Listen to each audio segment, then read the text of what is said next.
Assalamualaikum warahmatullahi wabarakatuh. Alhamdulillahirabbil alamin. Wassalatu wassalamu ala asrofil anbiya'i wal mursalin wa ala alihi wa ashabihi ajma'in amma ba'du. Yang saya hormati Bapak Dr. Haji Abdul Basit Junaidi MHG selaku dosen pengampu mata kuliah studi Islam. Yang saya cintai seluruh teman-teman dari kelas HPIB, dan saya banggakan kepada seluruh penonton yang berkenan untuk menonton video saya. Pertama-tama, saya panjatkan segala puji dan syukur bagi Allah Subhanahu wa taala yang telah memberikan kami kemudahan dalam menyelesaikan tugas artikel ini dengan tepat waktu. Tanpa pertolongannya, saya tidak akan bisa menyelesaikan artikel ini dengan baik. Tak lupa, salawat serta salam semoga terlimpah curahkan kehadirat Nabi Muhammad SAW yang telah memberikan kita dari zaman kegelapan menuju zaman terang.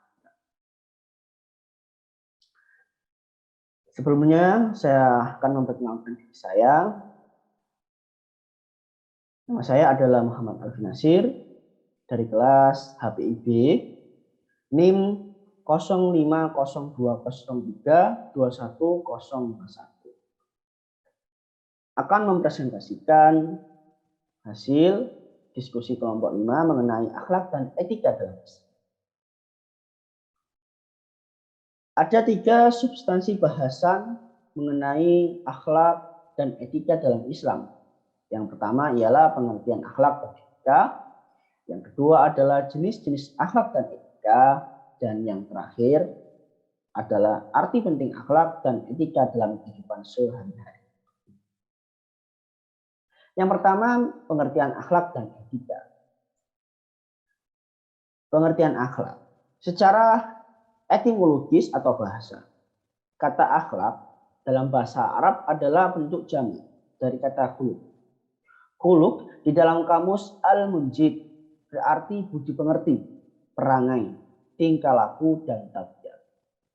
Akhlak berakar dari kata kholaq yang berarti menciptakan, seakar dengan kata kholik yang berarti pencipta, makhluk yang berarti yang diciptakan, dan kholq yang berarti penciptaan. Dari pengertian etimologi seperti ini, akhlak bukan saja merupakan tata aturan atau norma perilaku yang mengatur hubungan antar sesama manusia, tetapi juga norma yang mengatur hubungan antar manusia dengan Tuhan, yaitu Allah Subhanahu wa taala, dan bahkan dengan alam semesta itu sendiri. Secara terminologi atau istilah, ada beberapa pendapat dari para ulama tentang akhlak. Namun, kami mengambil contoh dari salah satu ulama terkemuka, yaitu Imam Al-Ghazali. Imam Al-Ghazali dalam kitabnya mengatakan akhlak adalah sifat yang tertanam dalam jiwa manusia yang melahirkan tindakan-tindakan yang mudah dan gampang tanpa memerlukan pemikiran ataupun pertimbangan. Adapun dalam hadis dapat ditemukan kata akhlak atau pengertian akhlak. Seperti dalam hadis dari Abu Hurairah radhiyallahu anhu bahwa ini. Bismillahirrahmanirrahim. Innama bu'istu li ummami salihal akhlak. Artinya, sesungguhnya aku Muhammad hanya diutus untuk menyempurnakan akhlak yang mulia. Hadis riwayat Ahmad. Adapun dalam Al-Qur'an, Allah Subhanahu wa taala berfirman, A'udzu billahi minasy syaithanir rajim. Ya ayyuhalladzina amanu ijtanibu katsiran minadh-dhanni inna ba'dadh-dhanni itsmun fala tajassasu wa la yaghtab ba'dukum ba'dhan ayyuhibbu ahadukum an yahqula la akhihi maitan fakarihtumuh wattaqullah innallaha tawwabur rahim. Shadaqallahul amin. Artinya, wahai orang-orang yang beriman, jauhilah banyak dari prasangka. Sesungguhnya sebagian prasangka itu dosa. Dan janganlah kamu mencari-cari kesalahan orang lain. Dan janganlah ada di antara kamu yang menggunjing sebagian yang lain. Apakah ada di antara kamu yang suka memakan daging saudara yang sudah mati? Tentu kamu merasa jijik. Dan bertakwalah kepada Allah SWT. Sesungguhnya Allah Maha Penerima Taubat, Maha Penyayang. Al-Hujurat ayat 12. Dalam ayat ini Allah Subhanahu wa taala menyinggung tentang akhlak yang buruk. Dan kita diutus untuk memperbaiki akhlak kita dan menjauhi seperti prasangka buruk ataupun mencari kesalahan orang lain ataupun mengunjing orang lain. Hal itu sama seperti kita memakan daging saudara kita sendiri, dan itu terasa sangat menjijikkan. Maka kita harus mendekatkan diri kepada Allah dengan bertakwa kepada Allah Subhanahu wa taala. Selanjutnya, pengertian etika. Etika merupakan saringan dari akhlak yang berasal dari bahasa Arab.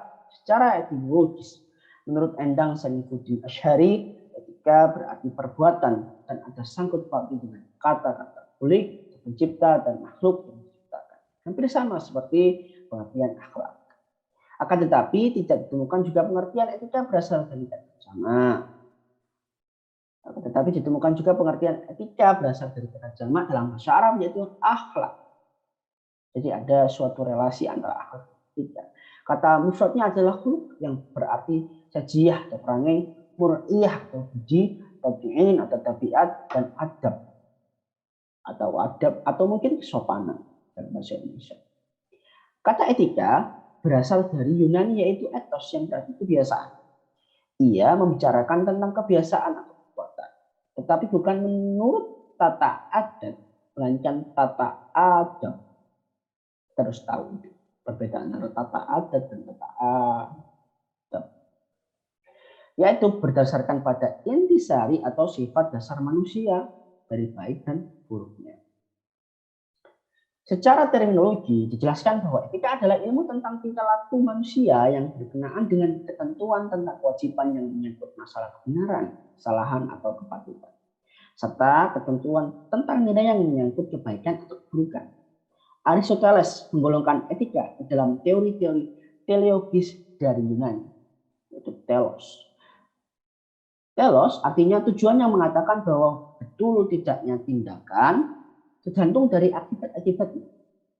Kalau akibatnya baik, maka ia boleh untuk melakukannya. Sebaliknya, kalau akibatnya buruk, maka tidak boleh.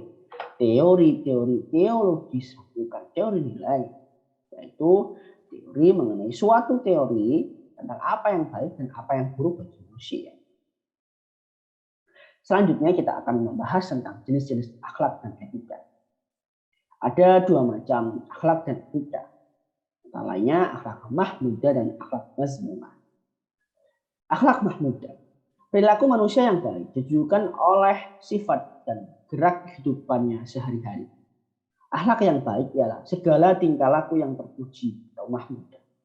Tingkah laku yang membuat orang lain senang dan nyaman, serta tidak merasa terganggu. Akhlak yang baik berasal dari sifat-sifat yang baik pula, sehingga jiwa manusia dapat menghasilkan perbuatan-perbuatan lahiriah yang baik. Yang kedua adalah akhlak mazmumah. Membahas sikap terpuji tadi mengenai akhlak mahmudah, pastinya tidak terlepas dari sifat tercela, atau dalam bahasa lainnya adalah akhlak mazmumah. Akhlak mazmumah itu sendiri ialah perangai atau tingkah laku yang tercermin dari tutur kata, tingkah laku, dan sikap tidak baik, di mana perangai atau tingkah laku tersebut mengakibatkan orang tidak suka, tidak senang. Ada beberapa macam contoh-contoh akhlak mahmudah. Pertama adalah jujur, sabar, ikhlas, janji, serta yang lain sebagainya. Adapun macam-macam akhlak mazmumah, ada egoistis atau al-ananiyah, kikir, atau al-bukhli, dusta, atau al-ukhdan. Yang terakhir ialah berolok-olok atau al-syikriyah, dan kita dapat memenuhi yang sebagainya. Yang terakhir, yaitu yang ketiga, ialah arti penting akhlak dan etika dalam kehidupan sehari-hari. Maksud dari arti penting akhlak dan etika dalam kehidupan sehari-hari adalah tujuan dari akhlak dan etika dalam kehidupan sehari-hari dan harus kita implementasikan. Adapun beberapa contoh arti pentingnya yang dapat kita implementasikan dalam kehidupan sehari-hari. Yang pertama ialah benar dan jelas dalam pertuturan. Yang kedua adalah beramanah atau dapat dipercaya. Yang ketiga adalah bersemangat dan bercita-cita tinggi. Yang keempat adalah membersihkan diri dari hasad, dengki, dan dendam. Yang kelima ada berperi kemanusiaan. Yang keenam adalah lemah lembut serta berkeprihatinan. Yang terakhir ialah melakukan perkara yang baik. Ada pula macam-macamnya yang tidak dapat saya sampaikan satu persatu. Dan insya Allah kita akan bisa melaksanakannya mulai dari hal yang kecil. Dan kita harus laksanakan mulai dari keluarga kita dan kita harus laksanakan juga di lingkungan masyarakat maupun di negara, khususnya Indonesia. Berikut yang dapat saya sampaikan, mohon maaf bila ada salah kata, baik disengaja maupun tidak sengaja. Saya ucapkan terima kasih kepada seluruh penonton yang sudah mau menonton hingga akhir. Wabillahi taufiq wal hidayah wal hidayah. Wassalamualaikum warahmatullahi wabarakatuh.